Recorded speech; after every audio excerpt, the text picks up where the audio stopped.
Hi, welcome to Simply Scrapping, and today is time for the Girls Down Under weekly hop, and for the month of July we are doing Christmas.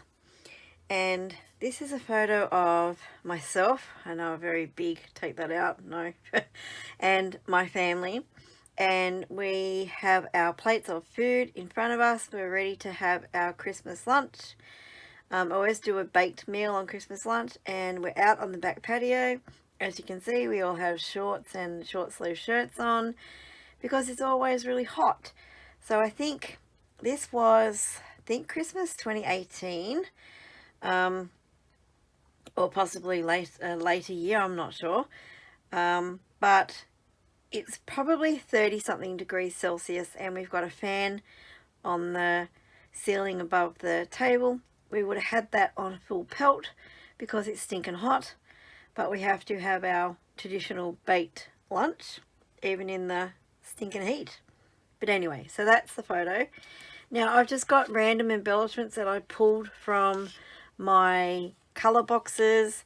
These I got glittery stickers I got in a swap a few years ago. Yeah, and the rest are just all pulled from my boxes, some red jewels. And then my title is this red chipboard. Well, it was chipboard that I painted red, and it's probably not quite dry. Hopefully it will be dry enough to put on the page.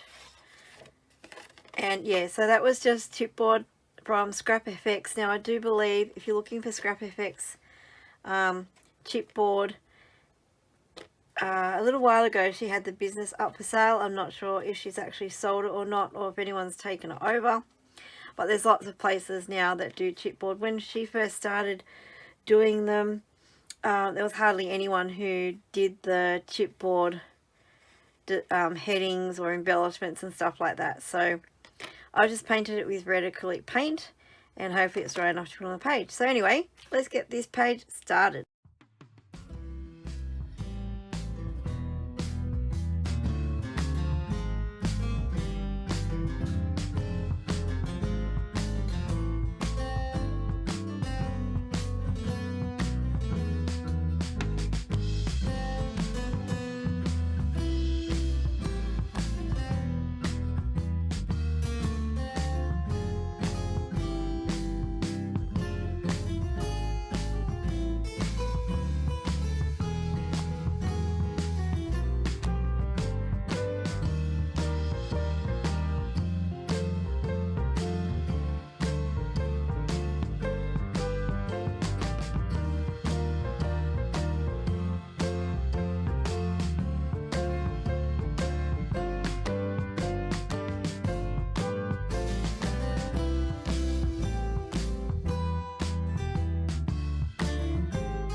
Okay, there's my page. A few things I wanted to say. These chipboard buttons I have had in my stash forever and a day. Same with this chipboard here, the Together, and they all pop out of the sheets and you end up with those little burrs on them. So I just grab a nail file. Actually, I've got one here. I just grab a nail file and I don't want to do it over the page, but I just sort of scrape the side, scrape the burr until it goes away. So that works really, really effectively.